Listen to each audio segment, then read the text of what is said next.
بناهای آباد گردد خراب، ز باران و از تابش آفتاب. پیافکندم از نظم کاخی بلند، که از باد و باران نیابد گزند. جوان بیامد شده از زبان، سخن گفتنی خوب و طبعی روان.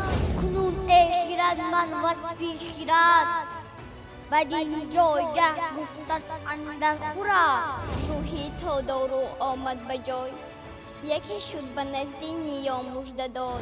هر وقتی که ما ورقگردان میکنیم شاهنامه را، در روبروی ما فرهنگ احیا میشود. کم و بیشتر پارسی، دیگر مو بده گفت کی سرفراز. تا اشرت را به از راه داد، خرد رهنمای و خرد دلگشا. دمان و دنان برگرفتند را، چنان شد ز پس کشته و خسته دشت. پس این نوحه کردش بر روز و به شب، پس روز نکشاد برخنده و توانا بود هر که دانا بود، به دانش دل پیر برماند. بی پیچ زی روی و زی فرمان من، سر اندر نیارد به پیمان من. تلویزیون علم و طبیعت پیوسته پی ایجاد و پی انعام منبر بلند و کلام ارزنده حکیم طوسی ابوالقاسم فردوسی چنین برنامه ها را تقدیم شما می‌کند. برنامه شاهاثر بی‌زوال هر هفته روزهای شنبه طریق تلویزیون